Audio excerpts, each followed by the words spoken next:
जय श्री राधे। आज हम ज्योतिष में बात करेंगे मंगल ग्रह के संचरण करने की। अलग अलग राशियों में मंगल ग्रह जब संचरण करते हैं तो उनका प्रभाव चंद्र राशि से, यानी कि जो हमारी कुंडली में राशि होती है, अर्थात जहाँ चंद्रमा लिखा होता है वह राशि होती है। अगर 5 अंक पर चंद्रमा लिखा है तो हमारी सिंह राशि होती है। तो अगर सिंह राशि में चंद्रमा है तो वहाँ से गिनने पर मंगल कितनी दूर है, कौन से भाव में बैठा है, तो उससे फलादेश बदल जाएगा। और ठीक 45 दिन के बाद मंगल दूसरी राशि में संचरण करेगा। तो अगर किसी की राशि से मंगल तीसरे भाव में बैठा है तो ठीक 45 दिन बाद वह चौथे भाव में चला जाएगा। इसी तरह से गोचर में बहुत ही आवश्यक है फलादेश देखना।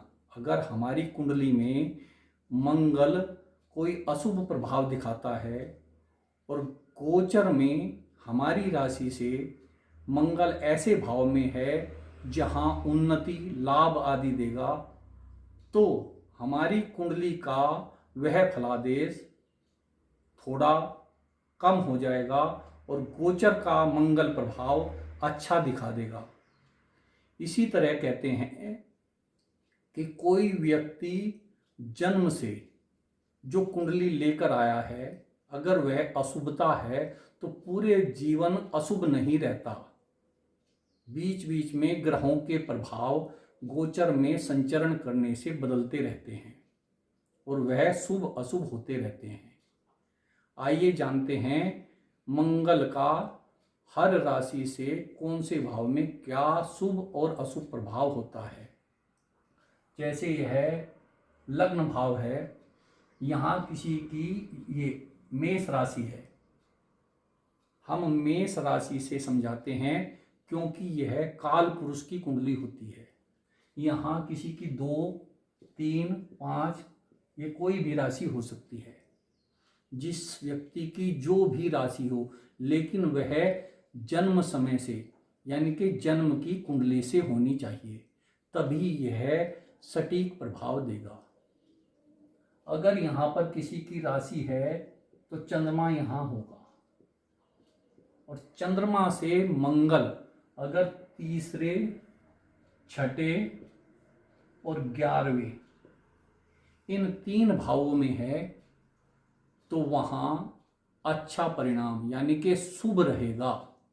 उन 45 दिनों तक मंगल इस राशि वाले व्यक्ति को शुभ फल देगा। अब शुभ फल कैसे? यहाँ तीसरे भाव में अगर मंगल है तो यह भाई बंधुओं का और पराक्रम का भाव है।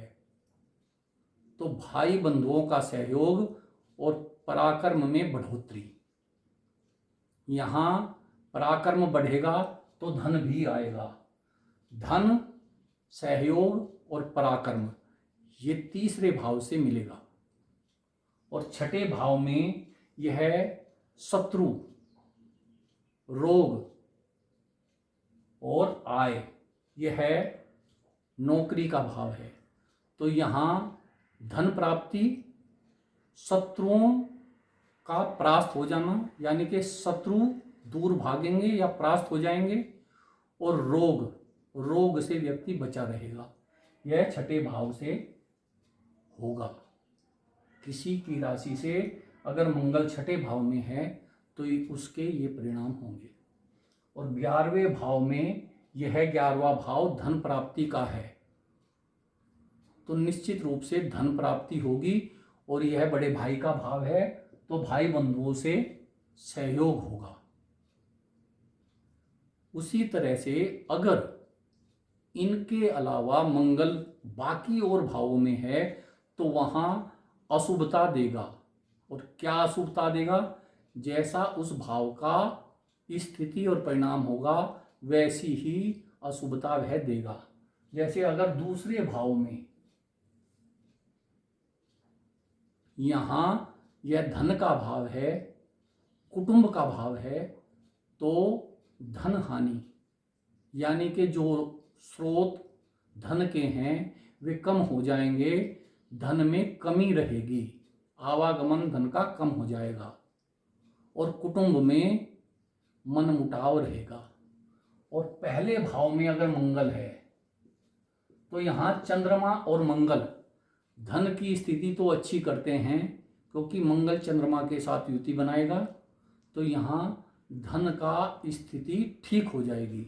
लेकिन यह शरीर का भाव है, तो शरीर में बेचैनी और अस्वस्थ रहना यानी कि कोई रोग व्याधि आ सकती है। और अगर चौथे भाव में मंगल है तो यह सुख का भाव है, तो सुख में कमी या फिर भूमि भवन आदि में कोई विवाद, कोई बाधा यहाँ से आ सकती है। और चौथे भाव में मंगल माता का भाव है, तो माता की चिंता हो सकती है। यह पांचवा भाव है। अगर मंगल यहाँ पर है, किसी की राशि से मंगल पांचवें है, तो यह विद्या और संतान, विद्या संतान और यश, इन तीनों चीज़ों में कमी करेगा। यानी कि संतान की चिंता होगी, विद्या में असफलता होगी और प्रतिष्ठा में कोई कमी आएगी, यानी कि अपमान हो सकता है। इसके बाद सातवां भाव पति पत्नी का भाव है, साझेदार का भाव है। व्यवसाय में जो साझेदार है यह उसका भाव है।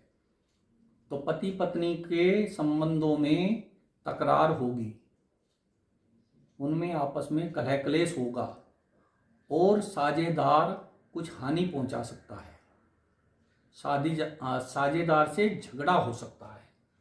और इसी तरह से आठवां भाव एक रिसर्च का है। यहाँ मंगल बैठकर अगर कोई ऐसा व्यक्ति है जो नए अनुसंधान करता है, वहाँ वह बाधा होगी और शरीर कष्ट होगा, यानी कि यहाँ से रोग मृत्यु तुल्य कष्ट आ सकता है।